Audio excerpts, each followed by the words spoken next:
Parents made me pay $40,000 by pretending it was for my dad's medical emergency, but they were using it to pay off debt created by my brother's gambling. They said, "Your good quality is that you don't doubt things." I called the police, but when they found out what else I did, it was too late.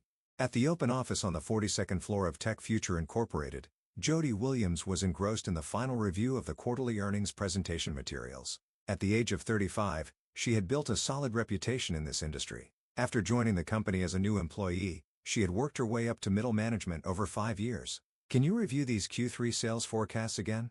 It seems there's a slight discrepancy with the figures from the marketing department. Rebecca Lee, her colleague, brought some documents to her desk. As a typical Silicon Valley engineer, Rebecca always demanded accuracy. "Oh, that. I actually noticed it earlier, and I'm working on a revised version now." Jody began explaining, pointing to the rows of numbers displayed on her screen. Numbers were her strong suit. They were objective and unaffected by emotions. Unlike family relationships, her colleagues highly valued her professionalism, but none of them noticed the deep wounds she carried. Late that afternoon when her phone rang, the calm of her day was shattered. The name, Mom, displayed on the screen made Jody hesitate for a moment. Her last conversation with her mother had been 3 months ago during Thanksgiving. Even then, her mother couldn't recall the name of the company Jody worked for. This was despite her having worked there for 5 years, and having told her mother its name countless times. "It's Tech Future, Mom. Half of the apps on your smartphone use our company's technology." Even after explaining this, her mother's eyes had already drifted in another direction.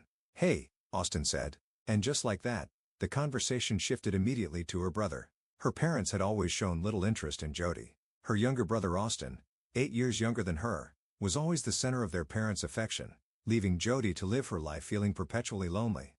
To her parents, Jody was the perfect child, someone they could afford to ignore. "Mom," Jody cautiously answered the call. "Jody, how are you? Are you still working at that big company? Are you eating properly?" Her mother's voice was unnaturally cheerful. Something was off. Jody instinctively felt it. Her mother rarely showed any interest in her life. "What's going on?" Jody asked directly. There was a brief silence on the other end of the line. Then her mother began speaking in a tearful voice. "It's about your father. He needs knee surgery, and the insurance won't cover it. We need $40,000. An alarm went off in Jody's mind. Her father had worked in the insurance industry for over 30 years. There was no way he wouldn't have proper medical coverage. And $40,000 for knee surgery? The number seemed oddly specific. "Do you have the doctor's diagnosis? Have you negotiated with the insurance company?" Jody calmly asked a series of questions. It was a skill she excelled at in her job, the ability to spot irregularities in numbers, but her mother began to sound increasingly irritated. "That's not the point. Your father is suffering. Are you going to abandon your family?" "Ah, here we go again." The usual emotional appeal. Her mother's typical tactic of instilling guilt. Jody knew that once it reached this point, the conversation would go nowhere. She sighed and reluctantly decided to give in to the demand. "Fine. I'll transfer the money to your account, but please pay it back, even if it's little by little. $40,000 is a lot of money for me too." "Jody, thank you. I promise I'll pay you back." Her mother's voice brightened immediately. It was as if she had been confident of this outcome all along. 17 years had passed since Jody left home at 18. Yet it seemed she was still not entirely free from the weight of her family's expectations. When Jody got home, she sank deep into her sofa. $40,000. It was almost the amount she had saved over the course of a year. She had carefully set it aside as a down payment for a house. She had planned meticulously, avoided unnecessary spending, and funneled all her overtime pay into savings. All of it was about to crumble because of one phone call. But what unsettled her more than the money was her mother's attitude. The sudden shift from her usual coldness to a tone of pleading sweetness, and the way she avoided providing any details. Something was clearly wrong. That night, Jody couldn't sleep. Lying in bed and staring at the ceiling, memories from the past came flooding back. Jody's family was far from wealthy, and they had lived a modest life. Her father worked at an insurance company, but his salary was low, and her mother worked part-time. Jody clearly remembered an event from when she was 16. It was the day she got a B+ on her chemistry test. It was the second best score in the class. She returned home proudly, but her parents' reaction was cold. "Why couldn't you try harder?" Her mother's voice was as cold as ice. "You need to set an example for your brother. You must be first." That was just one example. Her parents constantly demanded perfection from Jody. Get into a good college, be a model student, and above all, be a good example for her brother.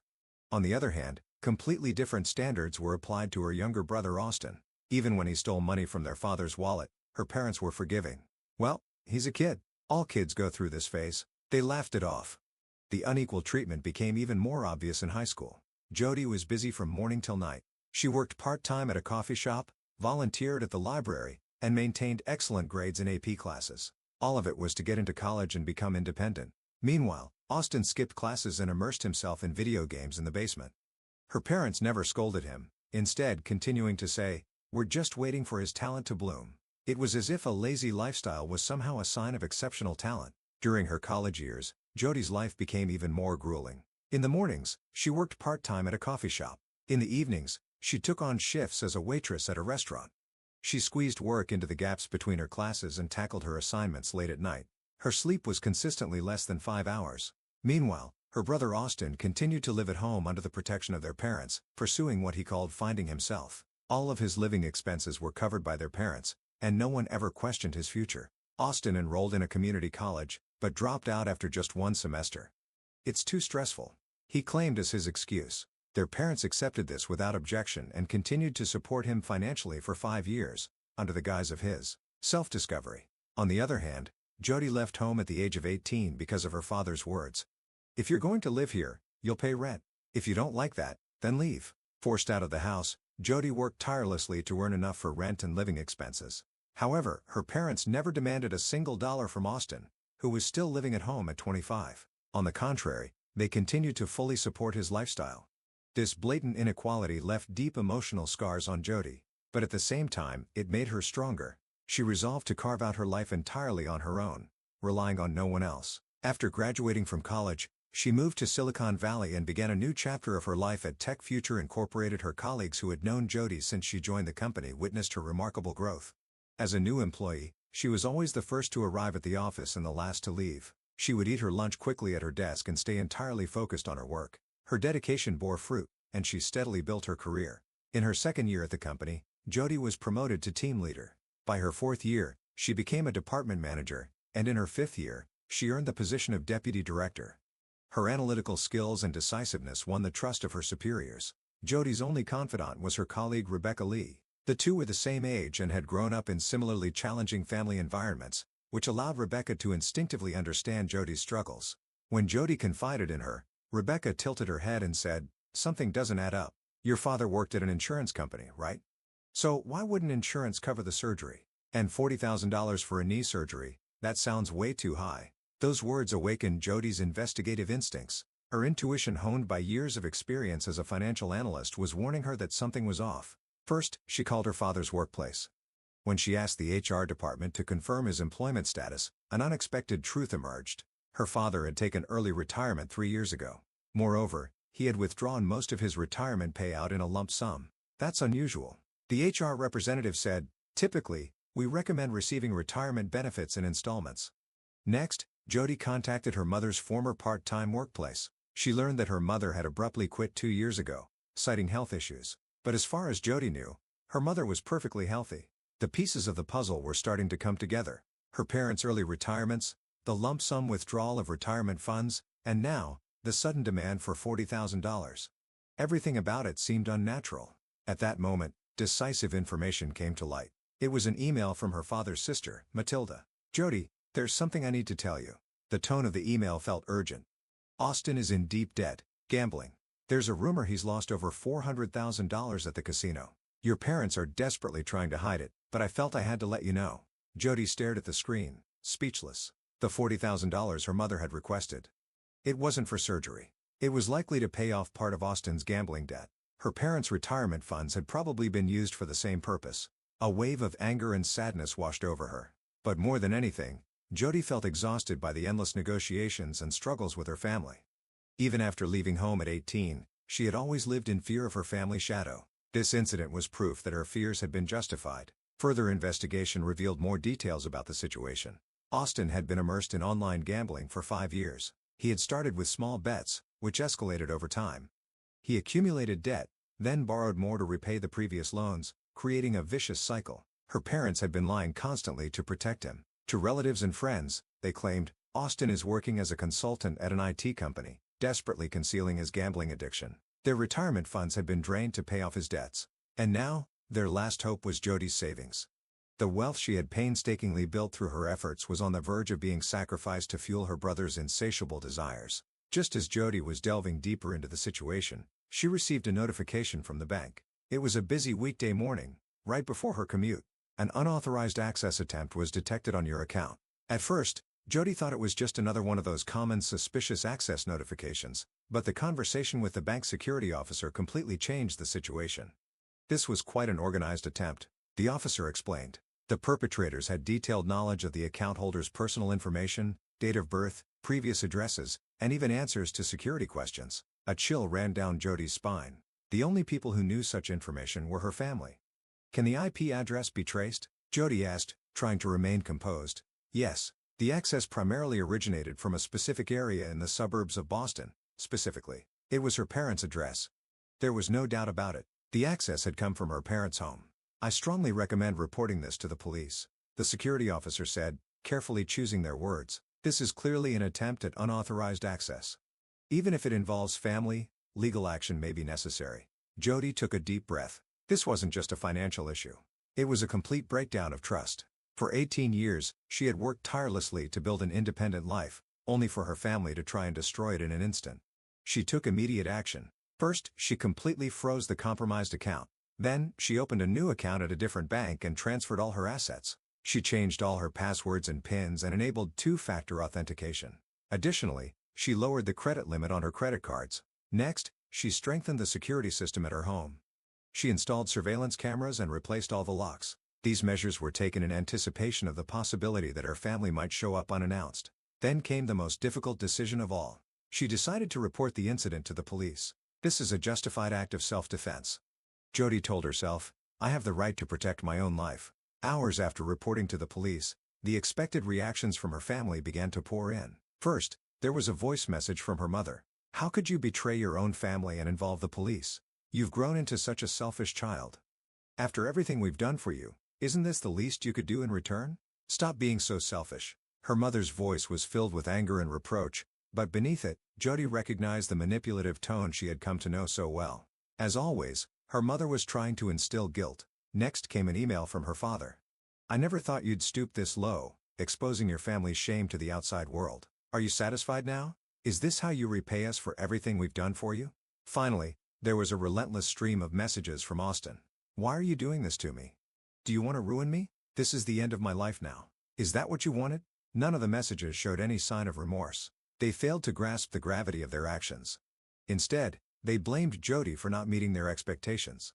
Jody spread out records from the past 5 years across her dining table. Her experience as a financial analyst was now her greatest ally. Let's start by organizing everything chronologically, she said aloud.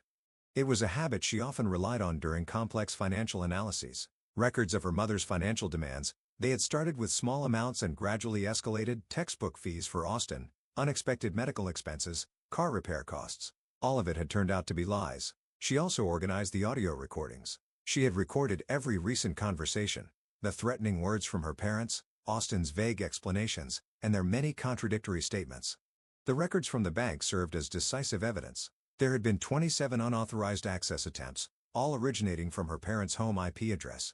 The times were concentrated between late at night and early morning. They had deliberately targeted times when Jody would likely be unaware.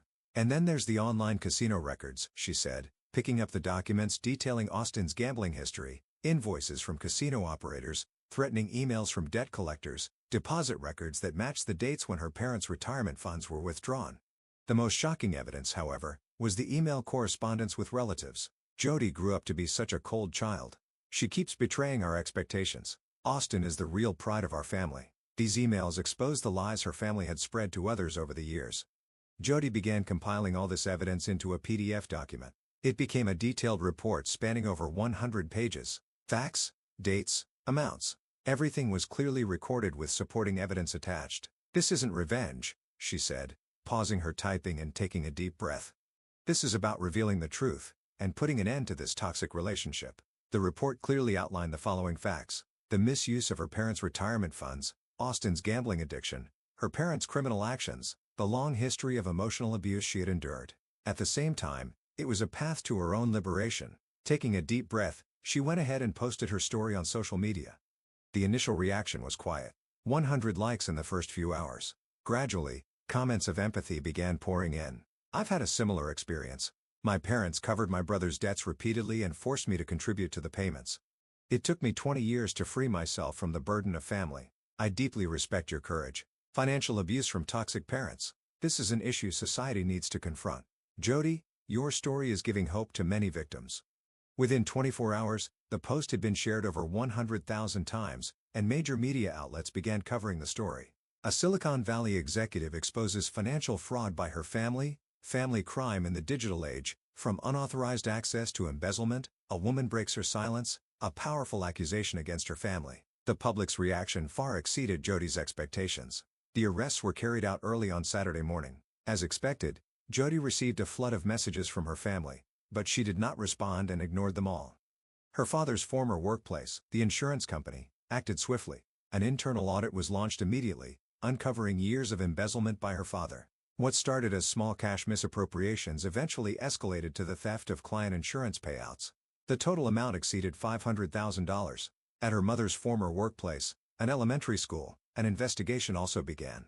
A review of PTA financial records revealed the misappropriation of approximately $80,000. Funds raised for school trips and educational materials had been diverted into personal accounts. The reputation of Jody's parents in the community collapsed overnight. That couple always looked so refined, but who would have thought? To cover up their son's gambling addiction, they went as far as committing crimes like this.